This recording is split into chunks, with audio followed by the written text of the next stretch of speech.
On va d'abord voir avec Sébastien Thème votre portrait, vos débuts d'écrivain et puis cette fulgurante ascension. Marc Lévy, c'est l'homme de tous les superlatifs, le plus lu, le plus traduit, le plus vendu et le plus aimé. Ce qui plaît chez Marc, c'est cette espèce de grand corps d'ours, cette espèce de Harrison Ford, et puis, à l'intérieur de ce gars-là, un enfant de 5 ans. Mais pour l'intéresser, c'est plutôt le succès tranquille. Je m'arrête pas là-dessus, c'est pas quelque chose qui m'obsède. Je crois que le succès du succès au carré et au cube repose sur une chose, c'est l'universalité des histoires.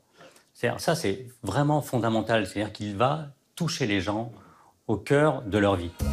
Et sa success story commence comme les meilleures comédies romantiques. L'ancien entrepreneur beau gosse ouvre un cabinet d'architecture et fait une rencontre avec l'écriture. J'avais envie d'écrire une histoire à mon fils pour qu'il la lise dans 20 ans. Tout le monde n'est pas fait pour être concertiste. Tout le monde peut apprendre à jouer du piano, mais tout le monde ne sera pas concertiste. Donc vous et moi, vous, je sais pas, moi je le sais, je ne suis pas fait pour écrire des histoires universelles.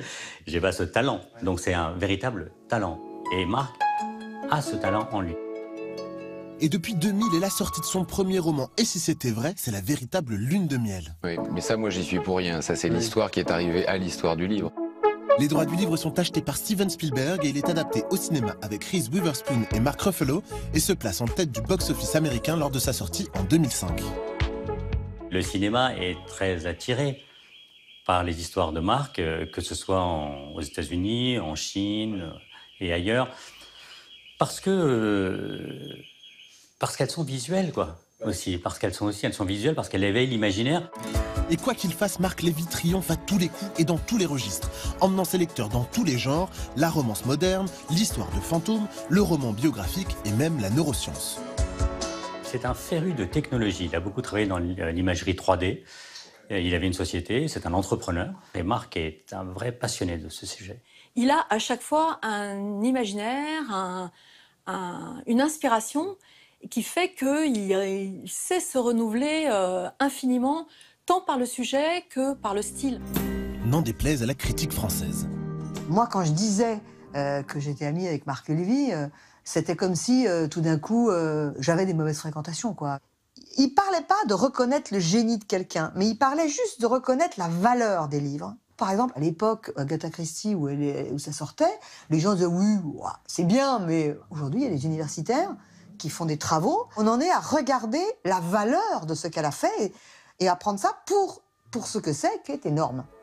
Donc Marc a toujours eu conscience que peut-être ça lui arriverait. Aujourd'hui, il sort son 18e roman, La dernière d'Estanfield, une grande saga familiale qui nous emmène de Londres à Baltimore.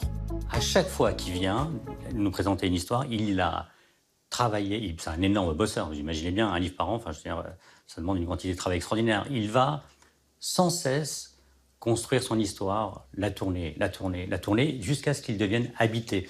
Et donc, il est habité par une sincérité. Et à mon avis, la dernière de Stanfield est un exemple extraordinaire de cela. Alors, on va bien sûr parler de ce livre. Merci. Revenons peut-être aux sources, Marc Lévy. Au fond, vous vous mettez à l'écriture assez tardivement, vers 40 ans. Qu'est-ce qui vous fait, à ce moment-là, sentir que vous allez pouvoir écrire? Parce qu'il faut pouvoir raconter ces histoires. Très franchement, le fait que je ne pensais pas à la publication. Aujourd'hui, je reçois beaucoup de courriers de gens qui ont envie d'écrire et qui me demandent des conseils. Et je leur réponds toujours avec humilité que je ne suis pas du tout bien placé pour leur en donner parce que je ne suis pas éditeur. Et le seul conseil que je leur donne, c'est celui que je me suis appliqué toujours à moi-même, c'est écrivez sans penser à être publié. Mais il y a le succès énorme, on l'a dit, et si c'était vrai, là, ça vous êtes surpris quand ça vous arrive? Je le suis toujours. Je le suis toujours et je le suis à chaque livre et je ne comprends toujours pas pourquoi et je ne veux surtout pas comprendre.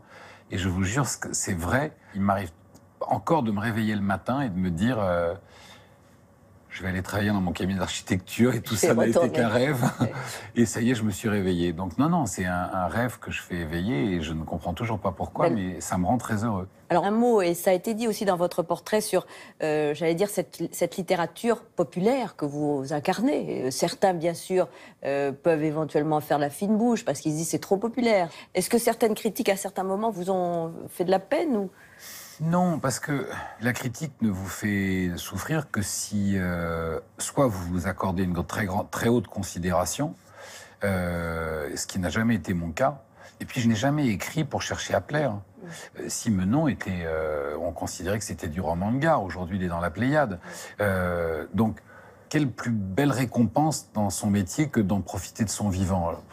La postérité, oui, on verra. Alors cette dernière des Stanfield, on le disait, traverse les époques et les continents et se situe notamment pendant l'occupation en France. Est-ce que vous avez pensé à votre père qui avait été résistant et pour qui, bien sûr, la période avait été très importante? Alors, le roman se passe sur 3 époques. Et évidemment, toute l'intrigue du roman est le lien entre les personnages qui vivent à toutes ces époques. Quel est ce lien qui les unit et surtout, quel est ce mystère, puisque on part à l'envers, en fait. 2 personnages contemporains, Eleanor Rigby et George Harrison, qui ne se connaissent pas et qui vivent chacun à des milliers de kilomètres l'un d'autre, reçoivent le même jour une lettre anonyme accusant leurs mères respectives d'avoir eu 35 ans plus tôt un passé criminel. Et là, ils vont chercher. Et à partir de ce moment-là, l'enquête commence. Et bien entendu, ce qui m'intéressait dans le roman, c'était de dérouler ce fil qui nous relie à notre propre identité. Comment cet héritage nous définit? Vous disiez tout à l'heure, mon père a été résistant. Oui, mon père était un grand résistant. Et paradoxalement, je ne l'ai appris que quand j'avais 20 ans. Je n'ai pas su que mon père avait été un résistant, il ne voulait pas nous le dire. Si je m'en étais nourri toute mon enfance, est-ce que ça aurait changé ma personnalité? En fait, ce roman aborde 2 thèmes que j'avais envie de travailler depuis longtemps. Un thème que je trouve absolument fascinant, c'est qu'on peut passer toute sa vie à côté de quelqu'un et se rendre compte au bout de 20 ans qu'on ne le connaît pas. Et le deuxième thème, c'est est-ce qu'on est toute notre vie lié à ce que nos parents ou nos grands-parents ont été. Cette génération a été imprégnée par la mémoire de la guerre, qui a conditionné énormément de même notre sens de la liberté.